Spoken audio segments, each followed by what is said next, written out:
meeting of Bluegrass IIBA chapter. Very happy to have everybody here. I guess I got to move aside.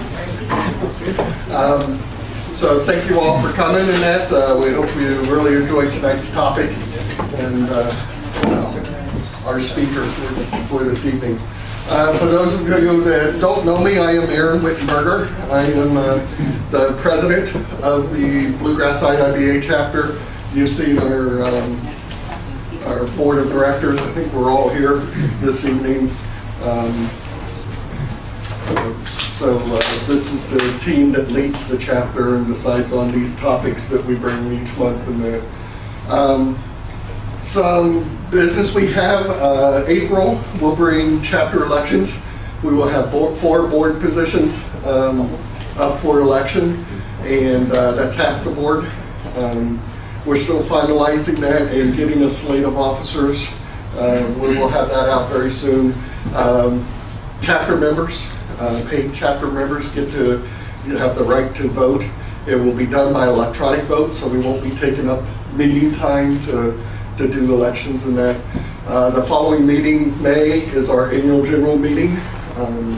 We will be announcing the election results and who our new officers are, as well as that particular meeting. We're going to have a CIO panel discussion. So we have 3 or 4 CIOs coming in from very prominent companies here in Lexington, such as Tempur Sealy,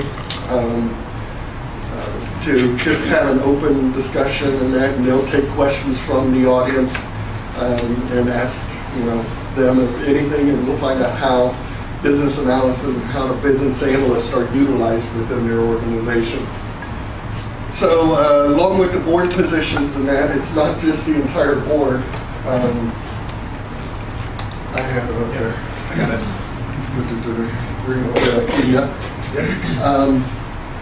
So it's not just the board that actually runs the chapter. We have several other volunteer chapter leader positions, and by the way, the entire board is volunteer. Nobody gets paid for this.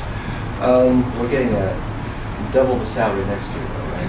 Right. But for you did such an excellent job this year, you get triple. But we have several volunteer positions. This is actually the structure of our current chapter leadership team, and that, including the board, and can't see the legend down there, or I guess it wasn't on there. Board positions, you can't see the yellow from the orange. There have a couple committees in there, so anybody that wants to help out, if you're interested in helping in chapter leadership, you can talk to any of the board members, and we can let you know what's available. And really what we want to do is match our needs with your interests. So if you have interest in marketing, we have several positions in marketing, community outreach, membership, sponsorship, across the board, admin and finance. It's great for your resume. But we don't want you taking it just to pad your resume. But it gives you a lot more than your resume, and that means to actually volunteer, you're giving back to the community, the VA community, as well as the local community, and it's really an enriching experience. It's a safe place to increase your business experience. And a good networking opportunity. So if you're at all interested, speak to any of the board members on that. A few other things were happening. If you don't get the Celerity Group newsletter, I saw an announcement earlier today that they have just recently expanded and moved their office here to Lexington. They were up in Midway, and they're now in Lexington in a larger office, and that they're going to have an open house and a ribbon cutting April 9th. April 9th. And then, so if you want to go see their offices, see what they do, they're the local consulting and education provider in the BA, PM, and the change management space. Free food and So drinks. they provide it all. Along with that, April 20th, I believe, they're starting a CBAP study group, or a class, a prep course, a 3-day prep course that qualifies for the 21 professional development hours you need to qualify for CBAP. And even if you're not even interested in CBAP, and CBAP is our senior level certification for business analysts. I'm the CBAP. So it's the ultimate and it's the gold standard for a business analyst. But even if you're not interested in certification at this time, the thing that class will teach you is about our principles of business analysts, what we call the business analyst body of knowledge, put out by the International Institute of Business Analysis, which we are a chapter of. But it's the principle, it's the Bible for business analysts. So I have information on the class too. Okay. If anybody'd like to talk to me later. all right. So Corey Koenig is the business development manager for Celerity Group. We have the president here, Bud Ratliff. So talk to them if you're interested in that class, or if you're just interested in learning a lot more about what business analysts do on a day-to-day basis. So anything else you guys want to talk about for Celerity? In addition to the CBEP course, we have a PMP Project Management Professional course coming up in mid-May. So I can give you information about that as well. Okay, so anything, and Celerity Group is our premier sponsor for the chapter. They promote us and sponsor us throughout the year, not just meeting sponsoring it. We thank ITT Technical Institute for bringing the pizza, sponsoring the meeting. And I think I'm done. I think that's what I had to cover for this evening as far as chapter news.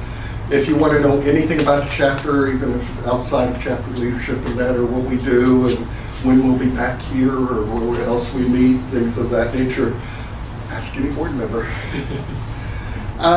So without any further ado, let me introduce our speaker for this evening. Ted Hardy, guy in the red shirt, is here. He was recently with Papa John's. Didn't like pizza so much, so he went to chicken. Now with KFC and head of their e-commerce and development for Kentucky Fried Chicken. So if you want chicken, speak to him. But he's got umpteen years of business analysis experience, managing BAs, and been really involved in responsive design and e-commerce here at Lake. So let's give a warm bluegrass welcome.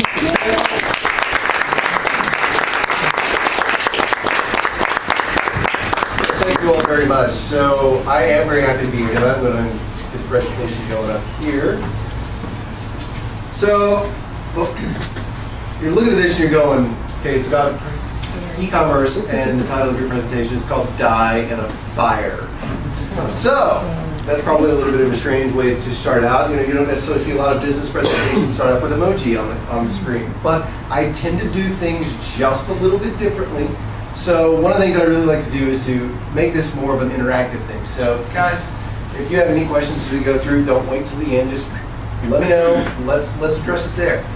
So before I get into this, though, I'm going to do like pretty much every presenter you ever hear in your life will do, is give a little blurb about themselves. Now, this is not because I think I'm necessarily so great. I want to give you a little background about who I am, so you kind of understand the way in which I approach problems. So, man, that is really terrible. That is supposed to be a photo of me. You can barely see my teeth right there. Wow, it's terrible. So I do a little private consulting on the side, really. So I have a little company called High Gravity Consulting. At my house, I help out small businesses that are trying to change the way that they do business. So, and we're going to see all this later. But so I do a lot of stuff. Look at mobile, look at website, look at hardware assessments for small businesses. Figure out ways they can do business better. But the majority of my time, yes, is spent with the greatest chicken in the world, KFC. So I've been there for about 6 months now, and if you know anything about KFC, you know we're part of a company called Yum Brands. Yum Brands also owns Pizza Hut and Taco Bell. And as was said right before we started, I did before that work at Papa John's, which is really funny because guess what? We're eating Domino's tonight. So I had to, if you didn't see it, I was out in the hallway and I took a photo of the pizza boxes because I had to put it up on Facebook because I know that all of my friends are going to give me so much grief that was my dinner tonight. And I enjoy that. I love taking grief, so it's not a problem. I'm more than willing to step up and own that. So one thing I will say though, because a lot of you guys are students, we're talking about resume, we're talking about building your career, talking about things like getting your CBAP high on CBAP, been there for about 6 years. We were like 438 or something in the world. I got in really early. Don't let that kind of stuff make you think that, wow, these guys know all this kind of stuff. Because I've seen plenty of people with lots of letters after their name that don't know anything and can't do a job. So if I would say one thing to you guys, and I hope this is what you get out of tonight and what you get out of your education, learn something. I mean, it's great to have a degree. It's awesome. It opens so many doors. That's why I went back to school and got my master's. It does. You know what? You get in the door, and if you talk to somebody who knows what they're doing, and you don't know, the degree's not going to help you anything. Learn. That's the biggest thing that I hope you get out of tonight. So that's kind of why I like to take a little bit of different approach to my presentations. I want to teach you something. I'm not going to use a lot of buzzwords. I'm not going to use a lot of jargon, except maybe to make fun of it. That will happen a few times. But I really want you to get something out of tonight. So normally when I do these, I end up having a lot of people that look, frankly, a lot like me, that are people that have been in the industry for 10 or 15 years. They know all the ins and outs. They know what's going on. I don't tend to like to talk to those people very well. So when you look at this tonight, you're going to go, if you know anything about business analysis, I'm not really going to talk to you a lot about things that are in the business analyst body of knowledge, what Mary was referring to earlier. I'm going to talk to you about the process and the way you need to think as a business analyst. So I'm not going to fill you with a lot of terms. We're just going to talk about what it means to be a business analyst and e-commerce. So back to that first slide, and why die in a fire? So when you think about business analysis, what most people that are doing business analysis do are they do enterprise systems. They're looking at call center software, or they're looking at enterprise resource planning, ERP software. They're looking at these kind of systems. And what's different about these kind of systems is that, this is the big key thing, the person that buys the software is not the person that actually uses the software. So if you think about it, when you're in a big corporate environment, who buys all the software? Some guy or some lady in IT. Who uses the software? People on the business side. Now, what do you always hear people say? Man, this software sucks. This is terrible. This is the worst part of my job. Why is that? Well, because the person who bought the software, who wrote the check, doesn't have to feel the pain on a daily basis. But for business analysts, generally, who do we work for? Well, we like to say that we work for the users of the software, but in reality, they're not the people that usually sign our paychecks. It's usually the same guy who bought the software. So in a way, when most business analysts, they have this little bit of separation there. While they sympathize and they feel for the people that are using the software, they're being told by somebody else, make it work like this. So there's this separation there. But yes, absolutely. One of the things that happens when you buy software, when somebody buys software, you have somebody in the back end says, new software, but I don't want to change how I put the data in. I don't want to fix the data. I don't want to have to train my people to do things. So kind of a double-edged sword there. A lot of people, get industry leaders to say, this is what we should have. And the back end is fighting you every step of the way to actually put it in and use it the way you want to use it. Absolutely. Very, very good point. It is true. There is that difference. I like to talk about this as misaligned incentives. Okay, it kind of sounds like a buzzword, but stop for a moment and think about it. And that's one I'll use specifically. An incentive is something we respond to.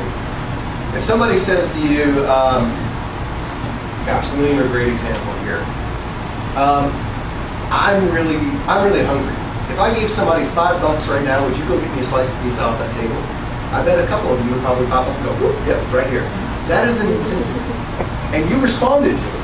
The problem that I see a lot happens between people that buy software and people that use software in enterprises is there's that misaligned incentive because what they want is different. The person that wants the software wants all these nice sounding great enterprise things out of it. They want it to make it look like their management tree. Hey, look at all these great things I've done for the business. People that are on the business side, they just want to get their job done with the least amount of hassle possible. Those are different things. So we as business analysts, a lot of times in this situation, our incentives somewhat stop being aligned because if we want to get promoted, if we want to get people, what are we going to do? The person do what they want. The person that signs our paycheck or the person who's using the software. It's a hard problem to solve. It's a misaligned incentive. So what you see happening with dying in a fire here is that business analysts are divorced in a way from the people that they should really be representing most. And because we are, over time, a lot of business analysts start thinking differently. They start thinking like their bosses, and their bosses want them to think. And the last thing they want to do is to go over and talk to certain parts of the business. They get comfortable in this enterprise resource planning area. They just want to stay and focus on their reports. They don't want to go over here to the soft, squishy side of the business. They would rather, say it with me, die in a fire than go do that job. See, it all comes back around. Thank you. So that's kind of why I talk about this, because a lot of the stuff when you really start talking about e-commerce, what you're really getting to is that soft, squishy side. And business analysts, you're kind of out of your comfort zone because you're dealing with people you've never had to deal with processes you probably don't like because things are not rigid in this Excel spreadsheet format that you're used to. You end up over here in this nebulous, undefined area, and you don't know what to do because you're used to all this rigid structured stuff. So, it's important though that we get into this area, and especially e-commerce. So let's talk about why. So one of the things you're going to hear about e-commerce is in the next 3 years, you're going to get 10% growth every year in e-commerce. No business grows that way for that long, truly making money. You'll see lots of startups that'll increase subscriber count. They're not making money. You don't make that kind of money anywhere else today. 64% of consumers today buy online. They bought at least one thing. Stop for a moment. Think back to 15 years ago. It's the year 2000. How many people do you think actually bought something online? It's probably below 1%. Think about that for a moment. That is a dramatic change in our society in the way in which we live. 64% of us in 15 years have bought something online. That's nuts. Think about this. Conversion rate for emails is double what it is for somebody who goes to Google and search. And it's 4 times what it is somebody who goes through social. That's got a lot of implications to exactly how you, as a business analyst, should recommend solutions to your business area. Because if you really want to connect with customers, social is not the way to do it if you want to make money. That's email. 12% of consumer spending happens in the U.S. digitally every year. Think about that. Again, 15 years ago, it was essentially zero. We've gone that much change in 15 years. There's a lot of opportunity here. 35% of people use one-click buying. I'm going to show you a slide on the next page, which I hope you laugh at. But I'm going to add it to this, to one-click buying, and I'll explain why. And then the last thing, shoppers are twice as loyal to digital than traditional channels. So you're twice as likely to go back to someplace online as you are to go back to the store brick and mortar. That's kind of crazy. So e-commerce is important. It really, really is.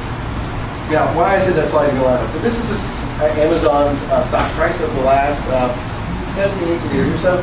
Funny enough, the graph is exactly like the number of packages per year my wife and I order from Amazon.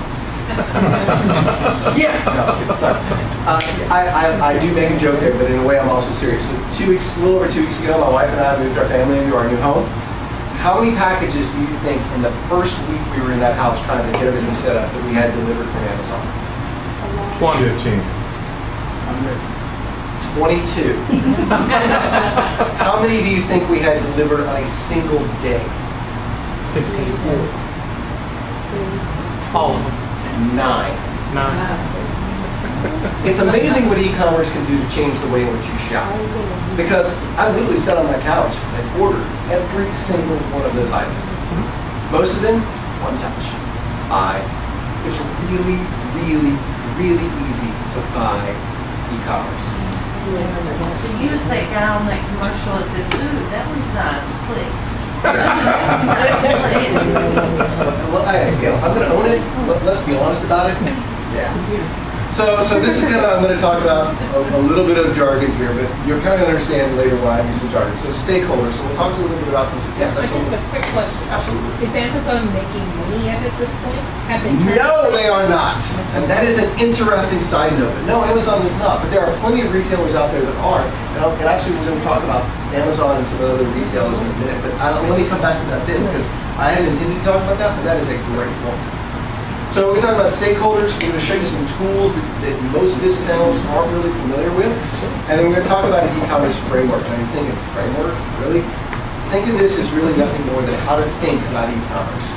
So let's go ahead and get into this. So stakeholders. No, not that kind of stakeholder. I'm sorry. It's not these kind of stakeholders. And I wish this was not so washed out because has anybody seen anybody here? I saw that. You saw this? Our marketing department used it. So this is Vince Vaughn. Vince Vaughn.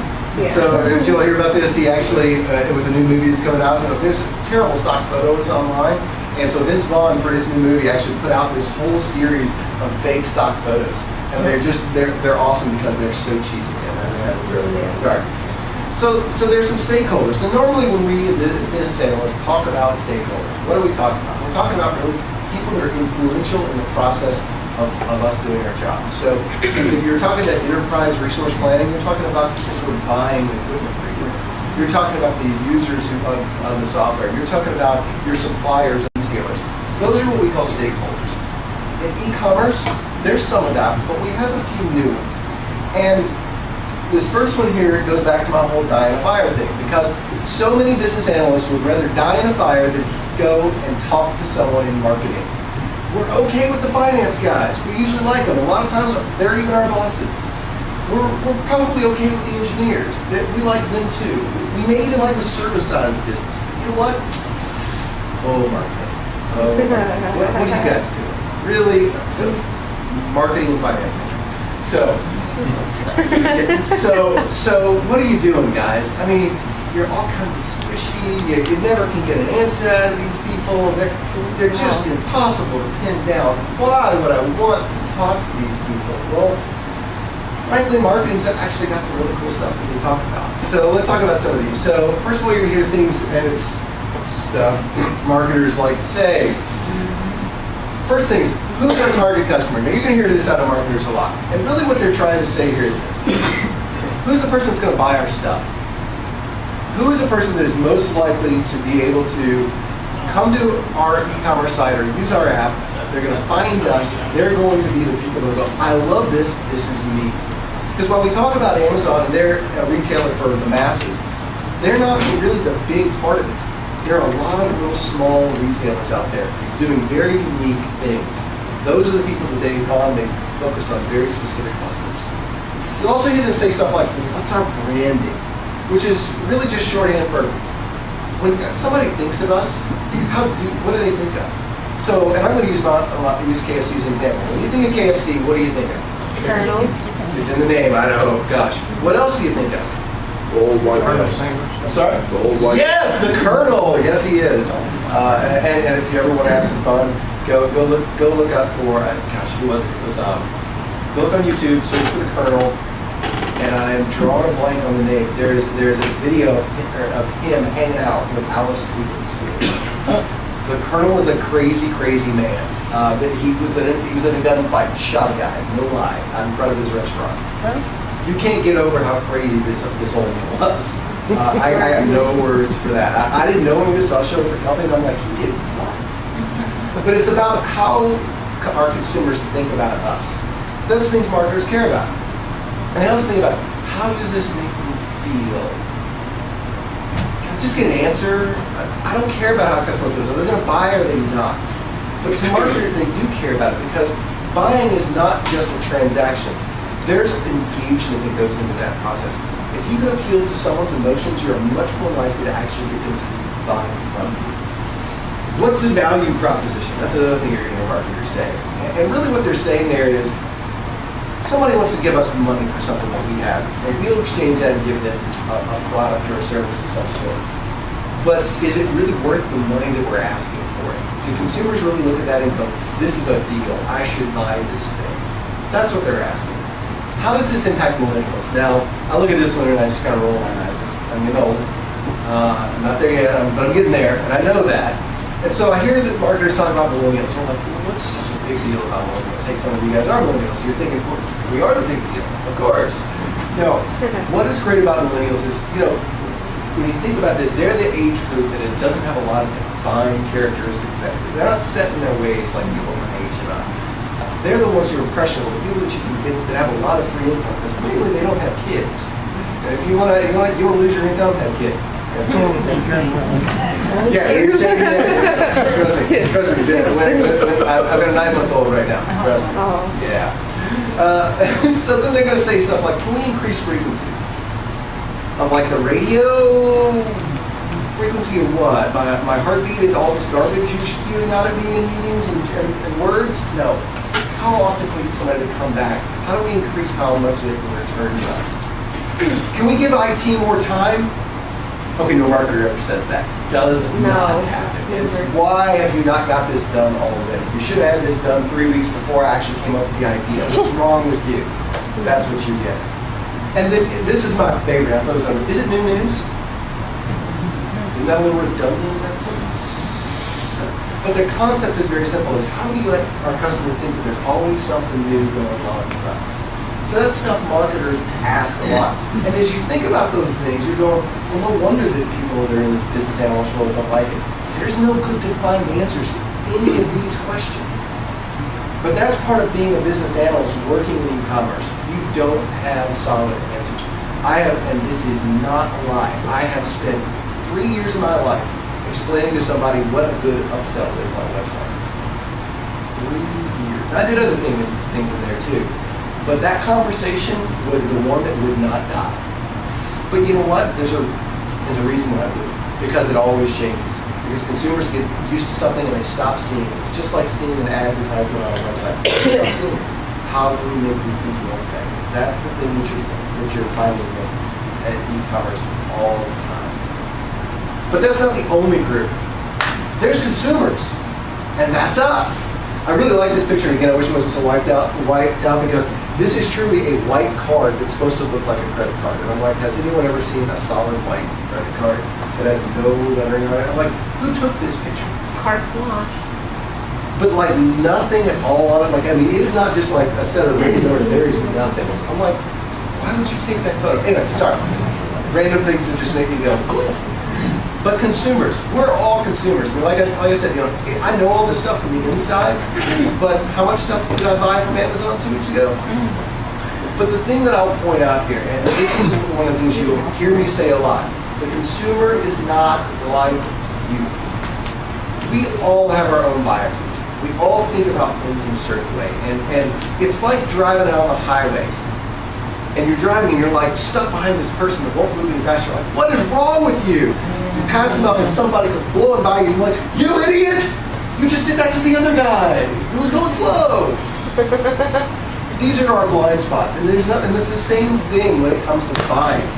We all have them.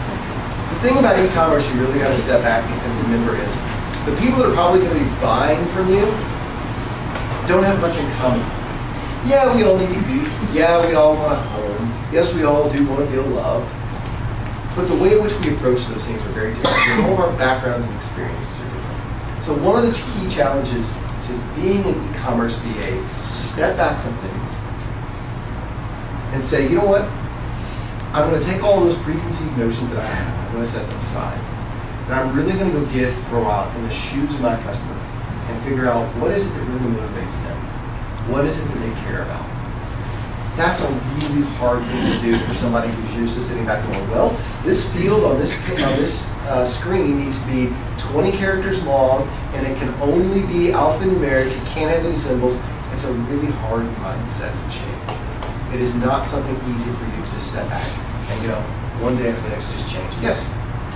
I went to a business course up at Penn State. And the people were talking about marketing, and they said the problem that a lot of companies make is they have a mug, and they say, how do you like my mug? And what they really should have asked was, what are you drinking? Absolutely. And I think one of the things that Amazon now provides, if I think to myself, I want to buy a heater, or I want to buy a kid's book, or I want to buy something in French, there's all of a sudden a whole lot of things that I can look at that sort of satisfy my search. And I'm more comfortable doing that than walking in and trying to make a purchase at, say, a Walmart or Kmart, where I only have one option for that thing sometimes. And so that was a big revelation to me, because I think a lot of times marketers are saying, how do you like my cup? When what they should be asking is, what are you drinking? How can I make something that works for you? And I think it's one of the things that made Apple so successful. They obviously got outside the box with, what do you think you might like? And iPhones and iPads and all that came along. I always talk about this as a question of anxiety. So how many people have, and I'm going to use KFC for an example because I work there, and I can keep saying KFC, KFC, KFC, and you guys have been hungry. You'll think about this in 2 days. Okay. But think about this. It could be any fast food restaurant. You go on lunch, you get there, you pull up, there's 6 or 8 people in line in front of you. There's probably cars piling up behind you. You haven't eaten here in a while. Man, what do they have on special? And you literally get up to the microphone, and that person is, hey, welcome to KFC. We're doing like, and you're, I think number 3 and a Sprite. That's called menu anxiety. And the last thing you really want is one of your customers to feel that anxiety. You got to figure out ways to kind of get them to not feel that pressure as much. That's one of the things I think e-commerce is great about, because it takes away some of that pressure. You don't have a pushy salesperson. You don't have somebody who's all these people around you. They're just like, why is this person not sitting there at this line forever? Can't they just order? There's just one of them in the car. What are they doing? Are they buying for their whole office? You don't have to think about what are other people around you thinking. Stuff just shows up at your door. E-commerce is pretty great for that. So to that point, it's that, how do you take that anxiety out of it to me? And I think you're right with Apple did it as well. Think about buying from Dell. Have anybody been to Dell's website and bought a computer? What did you notice about it? What do you think about Dell's website? It's easy. Let you customize your computer the way you want. So if you want to find the best computer on Dell's website, how do you do it? Start browsing. Exactly the problem. Nailed it. You want the best computer at Apple's website? It's real simple. Look for the one with the biggest number of zeros. The biggest number, right? It's easy. It's not hard. You know, you got it. Well, after last week, you technically have 3 types of laptop, and you have 3 types of desktop. Right. It's not hard to figure out. That's the anxiety piece. You're right. Dell actually does allow you to do a lot of customization, but when you go to their site, it's like, well, hold on, I'm going to use this computer for work, but I'm also going to take it home. And so wait, is it the home line, or is it? But if I work for a big company, is it the enterprise machines, or is it the small business, because I'm maybe somewhere in between? They don't do a good job of taking that anxiety out of that transaction. Apple, very, very simple. Sorry, a little bit of attention there, but yeah, absolutely. So, let's talk about some of those new tools next. And so I'm going to talk about 3 in specific: web analytics, customer monitoring, and content management systems. So I'm going to peel back a little bit of the curtain here, let you guys see the Wizard of Oz behind it. That reference is even old for me, but for some reason it just came out of my mouth. I don't know why. So let's talk about these things. So web analytics is an interesting thing. Now, you might have heard of something called Google Analytics. Anybody? Yes. Right. All right. So you kind of get the idea for some of you probably about Google Analytics. But when you're using a website, I can pretty much tell you what's happening. People know every page you're going to. They're knowing what site brought you to that page, or if you just came in directly. They know every click you make on that page. They know how long you sit on each of those pages. All of this stuff is tracked and monitored. Right. I'm sorry? And where you left the page. Absolutely, yes. What was the last place that you fell out of the funnel, essentially? Why is this important? Well, it's important to know these things because it helps us, as somebody who works in e-commerce, to figure out what you're doing wrong and also what you're doing right. So if you look at this and go, every single time people get to the checkout page, I lose almost all of my transactions. Why is that? Well, it's because your checkout page has 87 fields on it. They're in 3 columns, and they're in little bitty font that doesn't display on this correctly. Right. That's why people stop. Simplify your checkout page. There's a great case study I saw recently on, I think it was either Staples or one of their competitors. They simplified their checkout page, the first part of it, which was the sign up for an account. It went from something like 16 or 17 fields with about 10 of those required to 3 fields, and their checkout completion went up 3 times. That's why web analytics is so very important. It teaches you and shows you very clearly why people are not buying from you and why they are. Customer monitoring. Now, this is another interesting thing. There's another set of tools that can actually, where web analytics just shows you at kind of aggregate level of what all people are doing. Customer monitoring is a completely different thing. We can actually take that same trail of data and have it literally replay your session of everything you did on that website. So that's another neat thing that people are doing. So they can literally watch after you've done this, they can go figure out who you are. So like, let's say that analytics track that you had an error, that there was an error that's occurring. What you can do with customer monitoring, you should go look for that error on a page, and then you can literally see everything that a customer did to get there. But it's not just finding errors. If you really want to drill down and find specific use cases of what consumers are doing and why they're doing it, and the order in which they're doing it, these tools allow you to do that. Now, some of you probably are sitting there going, well, that's kind of creepy. Yes, it is. So this is another line that I'd like to talk about that's in e-commerce. So I'll pause just for a second to talk about this. It's really the creepiness factor, or the ick factor, if you want to get down to it and really call it what it is. Because at some level, we're being all tracked in everything we do. But when you let a consumer know and you put it right in their face that you're doing this, it gets kind of creepy at times. Because it seems like this site knows more about me than it should. I don't know, anybody hear about I think it was Kmart or Target a few years ago. There was a lady who did not yet know that she was pregnant. But she was looking around at different type of baby items on their website. Well, so what happened was, her father got an email saying, hey, it's your daughter's birthday coming up or something like that. Here's some things that you might consider getting her. And guess what? It was all baby items. That's creepy. That is really, really creepy. Yeah. Oh yeah, it's absolutely hilarious unless it's you. Then you sit back and go, wow, but I never want that to happen. Privacy is a very important thing. You're going to hear me talk about being an advocate for the customer if you get to see me much. Don't be creepy. Nobody wants you to be creepy. Be very cautious.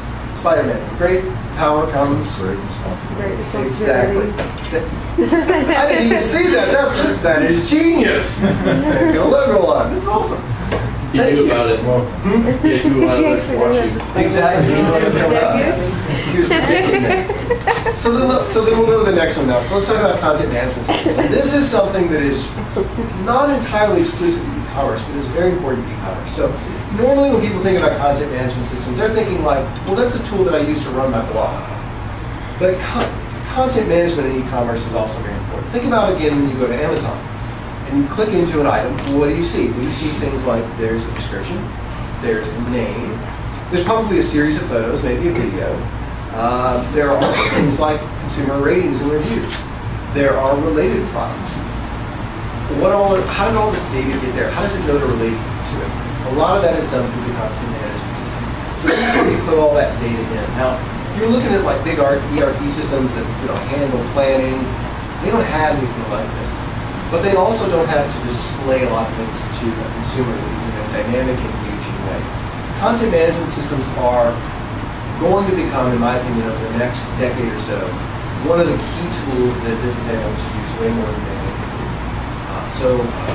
If I would say if any of these tools, you want to know them all, but content management systems are the one people know the least about, and they're the ones that if you know a lot about content management, you can go real far. You're worth your weight in gold if you know how to implement a content management system well. You're going to do very, very well. So let's talk about the e-commerce framework that I put together. And I like putting this together in real, simple, easy words. Because I don't like ambiguity. Need, shop, buy, fulfill, and engage. I like to think these things pretty simple. So let's go through each one of these real quick. So need. So I look at need as the internal need and external need. So internal, really kind of break down into two pieces to me. Stuff you're missing. I need this, I don't have it now. These are things that there's just a piece of you that you're just like, God, I gotta go find this thing. Then there's things of opportunity of, wow, you don't really necessarily need this, but this could be really cool to have. Or this could get me something that I don't necessarily have today, just by simply getting. So these are all things about you and internal, how you're feeling and how you're thinking. But then there's external needs as well. And external needs are identified when somebody else tells you what. So some of these things are like indirect. And indirect is really advertising. It's TV, it's broadcast, it's stuff that's not personalized to you. It's walking, it's driving around in circles, seeing billboards. It's those type of things. But then there's also things like direct external. And these are targeted email, search ads, those kind of things that somebody knows something about you. They know that you have a hobby, or they know that you have an interest of some sort, or they know that you have kids and feel like sending you all kinds of garbage to eat. It's been told by your child, which you then take to play before they're not looking. So, Yeah. What if all these things you, like a brochure, like for the, for some new oranges that they have, like how's that, what was that, indirect or was it? So for sure, well, it could be both, because if it comes directly to you in mail, honestly, more than likely, they know something about you. If nothing else, they probably know where you live, and if they're saying you in mail, they probably should. But more than likely, that's going to give you some information about the type of people who live in the neighborhood. And more than likely, because people will do something called matching, which is you tend to drift toward people that you like. You're more than likely going to have they're going to have a good percentage of ability to target you. On the other side of that, think about something like Kroger. Kroger, you go in and use Kroger Plus card. So there's the company that actually runs that program for Target. Their loyalty program, Target. For Kroger, for their loyalty program is actually right out of Cincinnati. I've talked to those guys before, and it is crazy the amount of data they have on you just by simple of swiping that card and then checking out. They can nail who you are like I have never seen. So that, and when Kroger sends you a circular to your house, there's a lot of times you'll see a page that looks a little different than one of the others. Those are from that database about. That's how targeted. You know, I'll tell you something odd that happened with me one time. I'm a trustee for my dad's estate, and so a number of years ago, I had to have like the law firm that was handling it, had me do like just like a $1 transaction to purchase half the house that my mom lives in. And so I'm not even sure if my mom was aware of it. But then suddenly I start getting all kinds of like magazines, real estate info, and you know, it's in South Carolina. I'm getting all kinds of South Carolina, this and that, and condo advertisements and products and so I mean, I thought that it was like it was just a handshake legal transaction and that they weren't going to like leak all this information everywhere. But somebody did. You know who actually is one of the worst companies about selling your personal information? Post office. Oh, I'm sure, yes. Put in a change of address form next time and watch what happens. It's amazing. Trust me, I just did it 2 weeks ago. You get all kinds of stuff. It is quite nuts. They will sell you out in a heartbeat. Well, they got to make money somehow, so. Sold 22 things. No, I did that one myself. So these needs, and I talk about these as internal and external because sometimes there are things that you recognize in yourself, and there's sometimes things that you don't recognize, but someone influences you to get. So always remember that there's different ways in which needs can be brought to the surface in your mind. So I love this, and this is there's this thing called a Magic Quadrant. There's this company out there that does a lot of research, especially in IT groups, called Gartner. Gartner publishes these Magic Quadrants, and they place companies all over here as to how good they are, basically, on different criteria. I'm going to call this one a need Magic Quadrant, and I'm using some examples. So let's be real honest.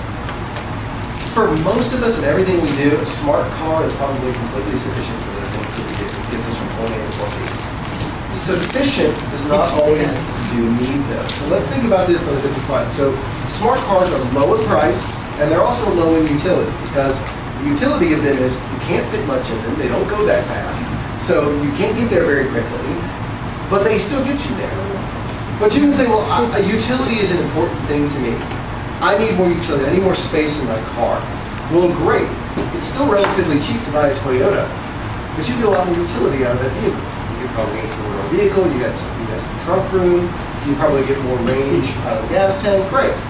Where you say, well, you know what, I don't really care about utility, but man, I'm in that midlife crisis, and man, I'd really love to have me a red sports car. Let's get a Tesla.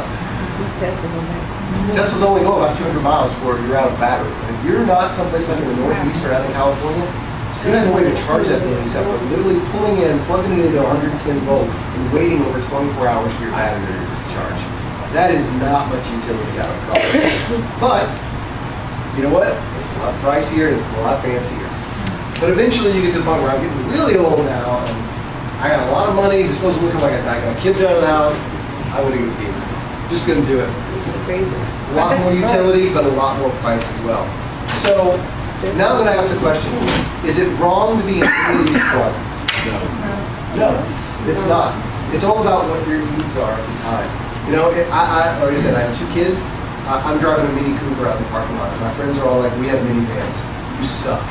Like, yeah, I also drive to Louisville every day. It's 65 miles each way to go to work. I don't need a minivan because I would never be able to afford the gas in it. Thank you, my Mini is more than 40 miles to the gallon, as much as most hybrids. I'm happy. For me, that's utility, because I'm not hauling my kids around all day. My wife takes her Toyota and does that. I didn't have just a camera. So it's thinking about this, and don't think about your consumers and think about judging their needs because you don't like what they are. You got to step back again and say, if they're not like me, and I need to put myself in their shoes and understand their needs. So let's say about needs. Well, what do you normally one of us do when we need something, when we need information? You just go to Google and look for it. It's awesome, right? And you find all kinds of stuff.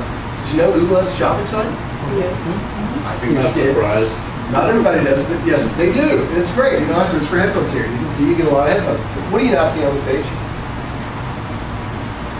It's not here. Where are the advertisements? The whole page is really an advertisement away. I don't have an ad blocker turned on. But when you go and you look at Google without an ad blocker on, you see something very different. So here I'm searching for storage shelves.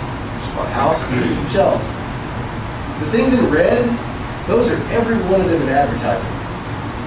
The stuff in green is what you actually searched for. You want to know how Google makes money? Right there. That's how Google makes their money. But interesting, it's still relevant because if you look at these, there's pictures of storage shelves. But guess what? They all go to e-commerce sites. Let's see, Uline, Walmart. Let's see those. Home Depot. Over here, storage centers, Overstock.com, Amazon. Great. Walmart's here, the first one. Container Store, Home Depot. So these are 2 types of searches. Now the stuff in red is called paid search. The stuff in green is called organic search. What was it, the red? Paid search. Paid. So what's interesting about it, does anybody know how Google paid search works? It's an auction. This is selling you to the highest bidder. So what happens is these companies come in here and they say, I want to, anybody that searches for storage shelves, I want that to show up in these results in the red. And they basically then say, I'm willing to pay up for $1 or more sometimes to have someone click on that for me. So the more they're willing to pay, the more money Google makes. And for you guys are all students, so you guys know when you type in FAFSA in Google, the first one that shows up is a website that is a paid for-profit service to fill out your FAFSA. You have to go to the third search result before it's actually the government-free website for that. So I've had a couple students come to me freaking out because their seniors like, they want my credit card information. I was like, well, they don't. You're on the wrong website. And you just hit the point, search engine optimization. So what that tells me is the FAFSA's website stinks. So look at Home Depot here. They're down here third in the organic. Right. So they are over here in paid. Where are they? They're not over here. They're not here. They're right here. So they got beat out by everybody. So what search engine optimization does, it allows you to do something very interesting. It allows you to be able to get your ratings up higher here without paying Google any money. Search engine optimization is a very important thing for e-commerce because it's what allows you to get that high ranking. To to where you're not paying Google by the click just to get a customer. How often is this dynamic changing that? I mean, Minutes. today I've got dollars in here, tomorrow it's something else. Oh, you mean the paid sort of it? The paid part of it can be by the seconds. Okay. So one of my former employers actually has search engine has paid search to the point that they ratcheted the bid amounts up by time of day.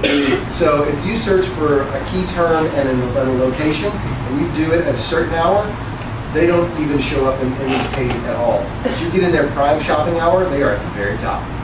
Because they don't spend their money outside of times when people aren't buying their product. So it's like commercial. Totally is. But down here is important because you'll notice on that last page, I had an ad blocker on.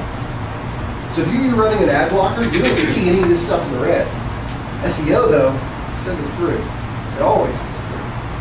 So getting good search engine optimization is a very key thing. Now there's some things in search engine optimization, and that last slide had, sorry, do the next slide. Got it. All right. So, search. So when you look inside of Google at a website, and this is just a random website I pulled this off of, you'll see here some things. So you'll see this direct none. That's when people just literally went to a web browser, typed in thatwebsite.com, and that's what you call a direct link. Google Organic, that was the stuff in green. Twitter.com, that's called referral. That means that somebody came to your website because somebody on Twitter commented about you and gave a link to your website. Google CPC, this is paid search. This is all of the stuff in red. Then you see a bunch of other referral stuff in here. But it's interesting because Google will tell you interesting things about your site as well. This kind of goes back to that analytics piece of like, you had 18,000 visits. 60% of those people have never been to your site before. 51 or 52% of them basically hit your web page and walked away. They didn't like what they saw. But average time on site's 4 minutes, 33 seconds. That's actually not too bad. Then you can do these things called goals. They registered the form. Less than 1% of people who went to that site completed the form. That could be a contact form, an account form, whatever. And then for e-commerce, you put in your average value. Every customer that bought something, average of $372. That's not too bad. You get to learn a lot of stuff. But search engine optimization is how you make sure that this thing goes higher. So that's what you always want to see. So that's just a term that you'll hear a lot. So let's talk about how you get that search engine optimization. This is the slide I was thinking. So content is king. The thing that makes you show up in search engines is good content. Things like having at least 300 words of text on your site that is relevant to your site. Make sure you update that content regularly. These are things that are very important. Kind of goes back to that content management system earlier. That's how you make sure these things happen. Page structure. Anybody here worked on any HTML, written any HTML? A well-structured HTML is a very important thing. Making sure that the search engines can actually read that page effectively. Referral traffic. Remember that last page showed all those other referral links? The more referral traffic you have sending people to your site, the higher Google's going to rate you. Keywords. These are kind of lessening in importance, but keywords are specific things. So if it's KFC, I obviously want to have chicken and Colonel Sanders as keywords. I probably want to have KFC, my company name too. And don't be shady. There are lots of companies that you will see, similar to what you're talking about from the FAFSA, that have out there like, I'll send 20,000 visitors to your site and you go to the top of the rankings. Google knows you do that and they penalize you for it. They find you and they make it painful if you try that. But at the end of the day, if you run a great e-commerce site, it doesn't matter what you do, you're going to be at the top of the list. That's just the way it works. So that's search engine optimization. But wait, no one goes to Google for shopping, right? You just do what Ted does and just go to Amazon, right? I mean, you can get everything there, right? Almost. But do you want to? So this is kind of back to your point that you brought up in your first question, is Amazon profitable? The answer to that is no. But you'll notice Amazon stock is doing really, really, really well. And why is that? Because everybody seems to go there. But there are things you can't get on Amazon because they are too specific of items. Or there are also things that you cannot shop for on Amazon in a way that makes sense. So let's talk about this. Because there's a couple of examples I want to go through. So how many here know about Pinterest? Probably most people. My wife is a huge Pinterest addict. She sits and looks at trends all day. Pinterest is rolling out a buy button. So as my wife and I have looked at outfitting our new house, what has she done? Well, I like this idea, she'll pin it. Pinterest is going to add a button on there to where you really can buy it. And they're going to take a cut of any time somebody wants to go buy it. Because they're going to get a referral fee for it. You don't know you need that. But wow, that looks gorgeous. And that would look awesome in my house. Or this other one over here on the side called House. House is a neat little app. And you'll notice that it's hard to see here. This is basically a kitchen, and there's some utensils here. There's these little green tags on this as you look at this image. What are those? That's house, exactly. House is a way to say this thing's for sale. You want to buy it? Click this. But this is very visual in your search. You're not going and putting necessarily a term in for any of these things. You're not looking for it. You're not buying. You're not going and buying something with your Amazon. You're browsing. So I bring this up because everybody thinks about e-commerce and you think about Amazon, but there's a lot of things Amazon doesn't do. Think about my former employer, Papa John's, or think about Domino's. Most people go to those to companies anymore and they buy pizza online. That's the common way it's done. It's not pick up the phone anymore. Think about e-commerce differently because there's a lot of opportunity out there that is not Amazon. I'll give you a good Amazon story. There's a web designer that I know that back in the mid-2000s was working for Amazon as a contractor. And there was one thing, and he never would say what it was about, but there was one part of Amazon's website that he just did not like. And every time he would ask somebody at Amazon, guys, this is dumb. Why are we doing this? And they would say, well, it's got to be. It just has to be. This is the way it works. So he kept asking him. After about 18 months, he was like, can somebody at least just show me the data that you've done to test that this thing really works? And finally he talked enough to the right people. Somebody goes, yeah, I don't have any data on that. What do you mean, you're Amazon? You have millions and millions of orders every single day. How can you not have data with that? You're tracking every customer. What do you mean you don't know that? And they go, well, we saw this other e-commerce site that had it, so we thought it was cool, so we put it on ours too. That was Amazon. Now, I got a lot of great things I'll say about Amazon, and they've matured well past that now. But realize that, not everybody has blind spots, even us at sometimes as business analysts. You got to ask questions to figure out why you really do this stuff. I just love that Amazon story because things which super fresh. Great idea. They messed up on somewhere else. That was even smarter than this. You were looking at the algorithms. Oh, the ones that do the eye tracking? Yeah. No, this was the picture. Any picture you look at it, they used to track what you're looking at. And from the picture, you're looking at sunsets or beaches, they think they're going to look on vacation. Oh, okay. And it doesn't matter whether you're looking in your browser, you're looking at your own personal photographs, any image which comes across, news item, they're tracking and One I've never heard of, but does not surprise me when you went. Yeah. All right, so let's talk about, we talked about need, we talked about shopping, now let's talk about buying. And you're like, wait, aren't those last two the same thing? No, shopping and buying are very, very different things. Shopping is, you recognize the need or opportunity, but you don't know exactly how to fulfill that. So you're looking to figure out what that is. Buying is, I've made a decision, I now have intent. So when I go to buy, what do I think about good buying here? Call to action. Call to action, or C to A, is the lingo. It's a thing that says, get me now. It's the thing that makes you really want to pop out. See this green button here? That's a great call to action. You're using color, you're setting it apart for it on the page, you're putting it in a specific spot, you're using great language around it. It's something that gets you to want to actually move and make that purchase. Making a great shopping cart is another important part. If you go to a website and you can't find a shopping cart, how do you check out? I don't know. Check out another website. Check out another website. Exactly. You nailed it. Thank you. That's great. I should know that. No, but yeah, how do you go to that process? If you can't find it, what do? Most people put shopping cart where? Top right. It's become kind of a common accepted thing, but it doesn't have to be there. There's some websites will have a running shopping cart down one side. There's lots of different ways to shopping cart, but it's always to make sure that it's obvious where it is and what's the limit. Then the checkout process as well. Go back to that statement I talked earlier about Staples or one of the competitors.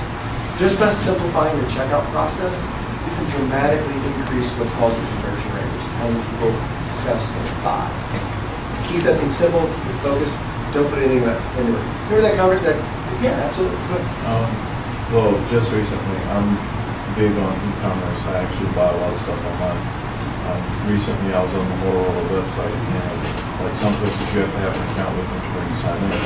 Well, Motorola, with them being acquired by Google so many months ago, they actually have a feature where you can sign in with your Google Plus account, and it actually keeps all your information there. So if there's a credit card that you like to use the most for buying stuff, it actually associates that with your Google Plus account. So therefore, anytime that you go in, all you have to do is just say order, and then it'll actually say, okay, well, we'll send you everything through your email, and it works from there. These are called social marketing services, and they're absolutely, you're right, they're absolutely great. Some of them are better than others. So Google Plus is good, especially for someone like yourself that's an Android user. Yes. Because when you sign up for your Google device, you have to put a credit card on file. So they already have it. If you put a credit card on file, you have to put your address on file, and your billing address, which is more than likely your shipping address. That's very useful. So PayPal is very similar. You know who's not really that useful? Facebook. Yeah. Facebook for shopping is not useful very much at all. Yeah. And it's funny about that too, because you would think that it would be really great. Remember that kind of back to those stats I gave at the beginning about how little return you get on social? Well, it's because Facebook's all about finding out about stuff about you. They're not, and the less they know about you, the harder it is for them to do that targeting. So people have now gotten a backlash against Facebook. You don't want to put as much personal information in there. It becomes much less useful. You don't have an address, or they don't have an address, and they don't have your credit card. And if they do have those for you, I might suggest you go take those out. Yeah, Just saying. that's a bad thing. Just a tip. But no, absolutely. And to this last payment, that's another great thing about using a service like Google Checkout or PayPal. They already have that there. I mean, think about trying to type in a 16-digit card number with 4 digits for your expiration date, your name, your I give up. Quit. With a Google Wallet, it's click on it. Oh, I want to use this card that I've already got stored in this address. Checkout. Done. There's actually some sites that require you to sign in whether you're going to buy or not. Yeah. And I never will ever buy from those. Ever.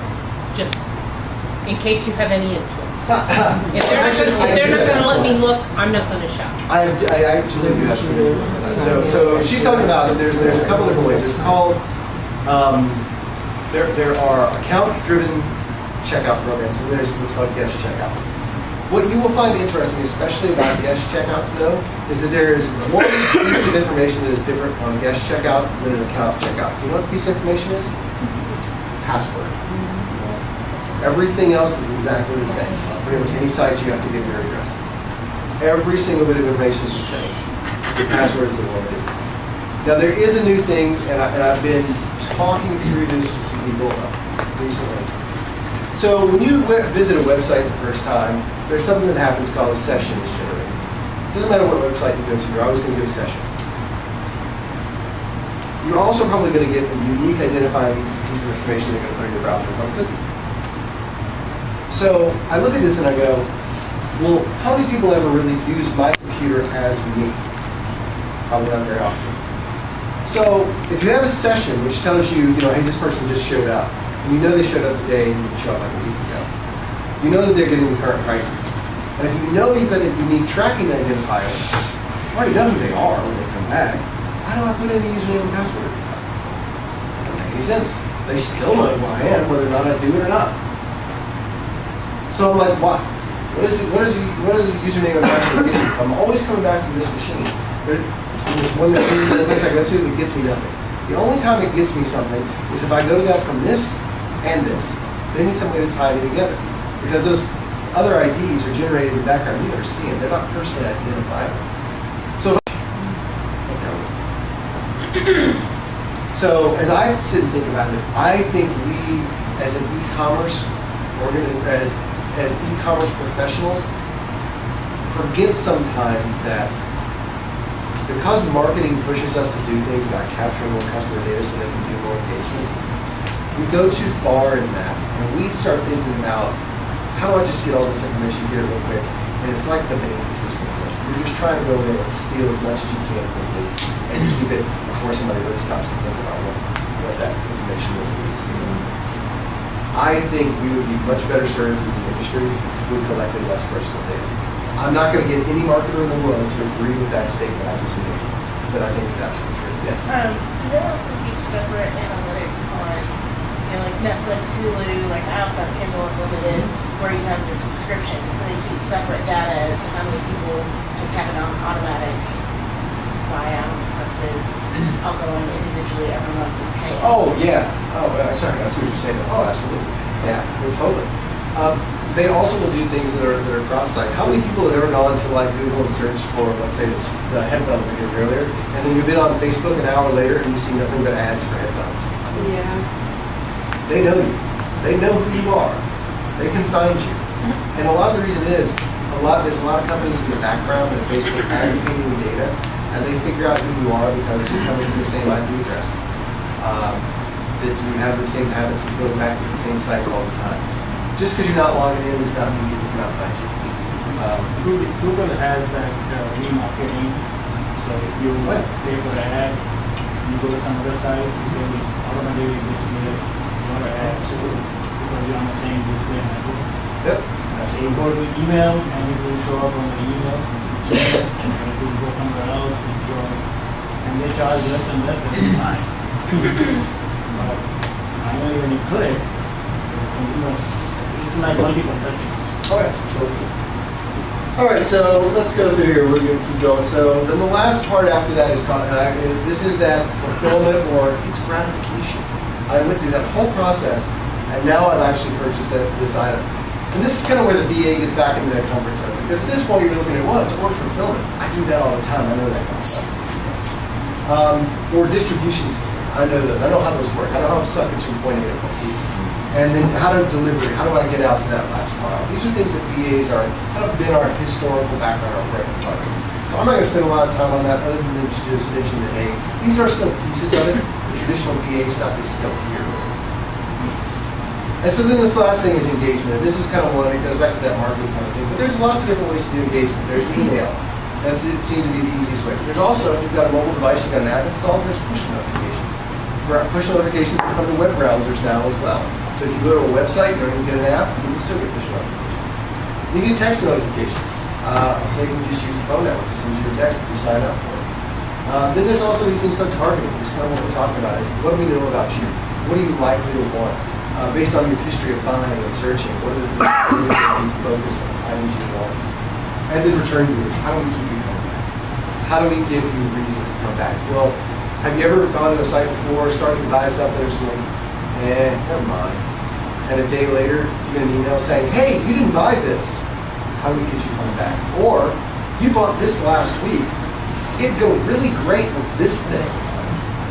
That's that engagement piece of how do we keep bringing you back? How do we keep making sure that you keep coming?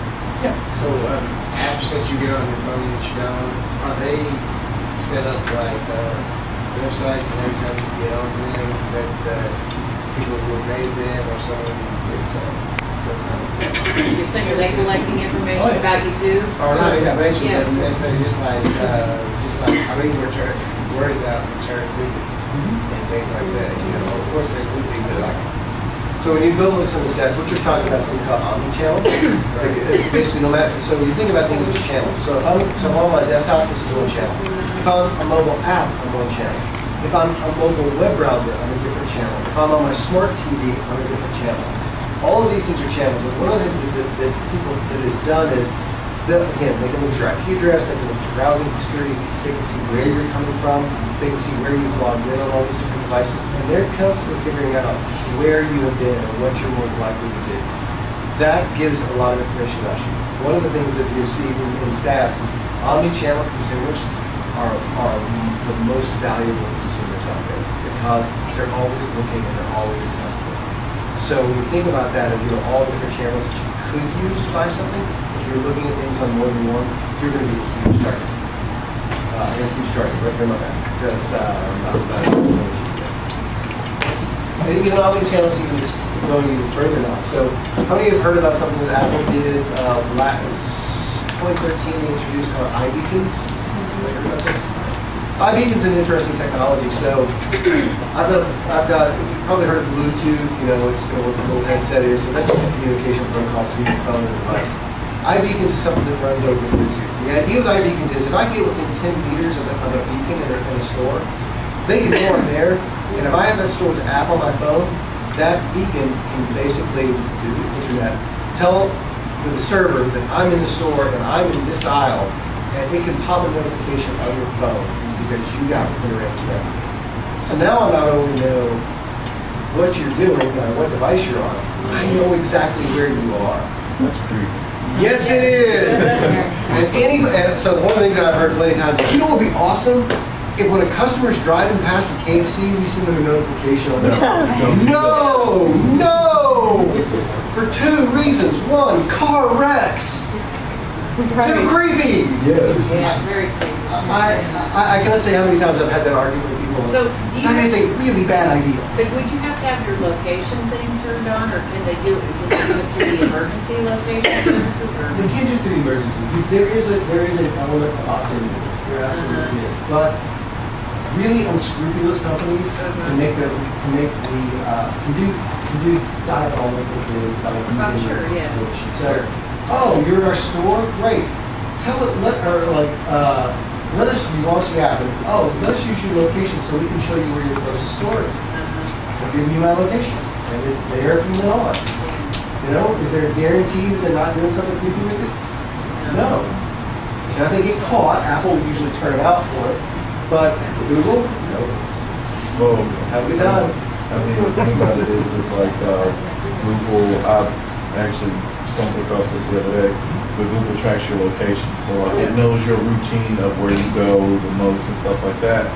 And my dad didn't know anything about it. I was like, I can tell you exactly where you were, at what time, and this, like that. He was like, yeah, okay.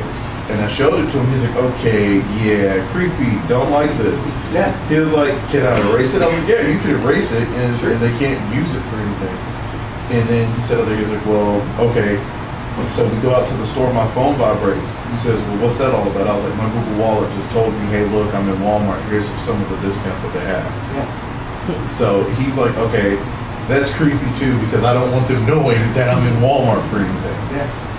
So, The flip side is people are very gullible. Oh, People will give out information. Oh. willingly. I get some for free? Yeah, I'll give you my email address. You're giving it away. I hate to say something. I see all this from the inside, and I want you to, and I guess I should pause for a moment. We talked a lot about creepy stuff, and there are a lot of creepy companies out there. Most companies are not. Most companies are, because why? Because they're made up of people like us. And we recognize we don't want to be people to creep on us. We're probably not going to go creep on somebody else.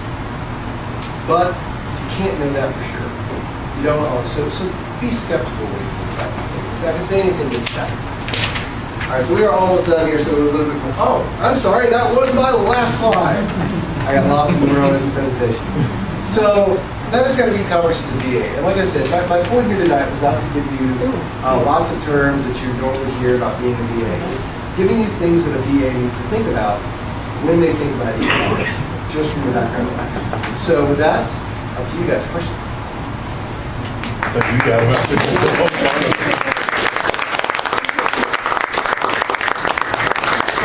I'll say this. I do love doing this. This is fun. I mean, thick as that is probably some of you. Really, I had so much fun. It does, and it's great to come talk to people about this. I never would have thought I'd love e-commerce. Yes, it's like, hey, look, guess what? We know what companies stalk you. I will say this about my current company does very little e-commerce at the moment. We do some catering. I do know what we do and what we don't do with that data. I'm in charge of it. We don't do very much at all with the data. It's all transactional. I can talk about my previous employer as well. They don't sell your data. They don't give anybody your data. They're very, very protective of anyone ever potentially getting your data. So for those two, I can speak to. And what's great is as KFC starts looking more about what we should be doing in e-commerce, it's part of why I was brought into the company. If I can just plug us a little bit, I will say that we're overly sensitive to it. we've had many, many conversations about, you know what, we just truly just don't want it. It's not worth it. And it's just not. I mean, you know, you come to us for great chicken, and if you love our product, that's awesome. That's what we want. But the last thing we want to do is just trick and mess around with you.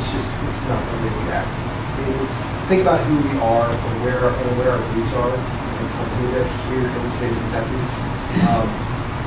We're kind of private group. You know, we want to respect that. We want to have that whole Southern hospitality. Southern hospitality is not putting cameras on people that walk into your house and have dinner. We don't want that. Did you start out as a business analyst? Did you come into the business world? I started out just down the road from here at Lexmark. I was in the tech support center for about 3 years. That's where I got started. I didn't doctor this earlier, so let me give you a little bit of my background. Very, very quickly. Started out there, was a business analyst there for about 4.5 years. Decided I really wanted to do something different. My boss said, "That's great, just sit back in your office and keep doing your job." I said, "Thank you very much. I'm out of here anyway." I went and worked for Oracle Corporation for about 6 months as a traveling consultant. If you ever have the opportunity to be a consultant, I highly recommend it. It's great. I will also caveat it by saying I was a consultant for 6 months because they ran out of work and let me off. This stuff happens. Be prepared.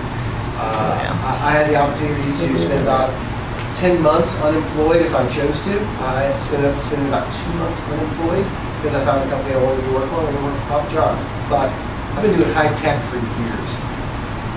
Sure, I'll try pizza, whatever. I also I was there for 7.5 years, and I learned more every day on that job than I did in 6 months as a consultant. It was unreal the amount of stuff that goes into customer service and pizza. I still to this day find out more stuff. About 6 months ago, KFC said, "Hey, we're looking to change our company." We basically have just been sitting for about 20 years, and we need somebody that knows something about e-commerce. We need somebody that knows something about point of sale systems. One of my other projects, so my projects at Papa John's were I was the designer and requirements manager for their new point of sale systems. They built in-house and put in 32 new restaurants. I also was then the requirements manager for their e-commerce and mobile system. And in the last 2 years there, I spent defining the technology roadmap for the next few years. They basically looked at KFC was like, "Hey, we need somebody who's done that kind of stuff. We think we're a restaurant company. We have somebody that knows this stuff. We don't. But we need somebody that can come in and help because we don't know what we're doing." And it's kind of interesting to have a company come to you and be that honest. And I was like, wow, that's not something you hear every day. Watch KFC. I'm there for a reason. There's going to be some cool stuff. Yes. So which part of e-commerce you are more involved in? Not the need part. Not the what? Not the need part, but the marketing part. Funny enough, there's a joke at Papa John's from my last 2 years there. Everybody thought I worked on marketing. I didn't. I was in IT. Out of the 4 segments, which one you are going to be more involved? Are you talking like the process? Honestly, I'm involved in all of it. Because you got to think about it. The e-commerce in the need section is really not that big of a player because need is all about the marketing. It's how do you get people to even be aware that you're there and what you're doing. Once you get to the site or in my app, I can do lots of stuff to keep you there and give you lots of incentives to stay. And then I can give you lots of a great experience, which means you want to buy and want to come back. And then I can help facilitate that engagement through email platforms, push notification platforms, and search. I can do all of those things. Then the marketing really fits in the new part. What the thing is about that is why I say that is how does marketing really facilitate the need anymore? They need to know about who their customers are. When they want to find out who their customers are, who do they come ask? The guys with all the data. So really, in a way, you really put across all. How do you cross connection between KFC, Pizza Hut, and Taco Bell? Sure. Actually, so he's asking between Yum Brands, we've got KFC, Taco Bell, and Pizza Hut. How do we work together? Well, in truth, when it comes to like sharing data and that kind of stuff, we don't. We intentionally do not. I do not see any of Pizza Hut's data, and I do not see any Taco Bell's data. I do not want to, nor do they want to see mine. We intentionally keep those separations there. But what we do a lot is talk about how we run business and how we use technology. My first week on the job, I had somebody from Yum Treasury come up and see me and they're like, "Hey, I hear you know about Apple Pay." Literally, Apple Pay had been announced the day before. It was my second day on the job, and And they're like, "Can you come tell us how all this stuff works?" I'm like, sure, let's do this. But no, so the three brands, we don't really fit a lot of the same consumers. Taco Bell is really about people that are coming in real fast. KFC is really about that family meal replacement. Pizza really kind of fits in that same family meal replacement as well, but they're exclusively there when KFC also does a lot of individual meal stuff, which kind of lunch hour especially, which kind of overlaps with taco. When we look at who our target consumers are, they're very different. They're usually like a good sandwich. And you have 4 segments for 4 cars, right? Yes.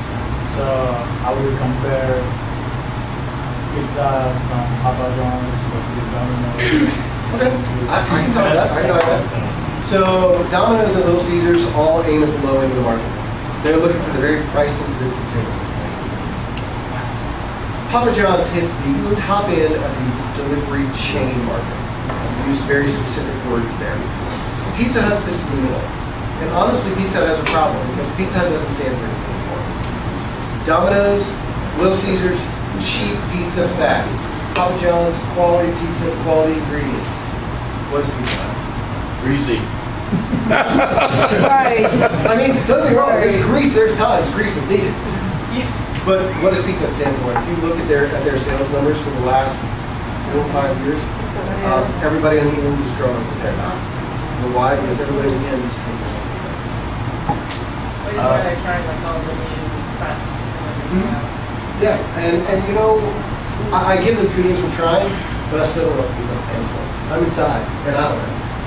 You know, I'm a pretty open and honest guy. But and like I say, I'm not in that organization, so I can say that. I'm sure they're probably sitting back and going, what are those KFC guys doing? Do they have a clue or not? They probably are. All right, well, I think the crowd's getting restless here, so unless there's any more questions? One of our online participants, he was talking about the creepy factor. Yeah. And he says, think of it like a play where the actor breaks the fourth wall. If they know what they're doing, it'll work. If they don't, it can be a real disaster. If I'm on Amazon and Amazon happens to put a Paul McCartney album in front of me, for the reason I don't mind is Amazon points out that I bought a Paul McCartney album before and they thought I would like this one. But if I'm reading Gmail and Paul McCartney is in the advertising, I'm not going to freak out because Google is reading my email and skimming my order confirmation. If I'm keying exercise in my Fitness Pal and I start seeing Paul McCartney banner ads, creepy factor engaged. Because the wall has been badly broken. So the point is that data has to be used within the context and within the singular relationship with your customer.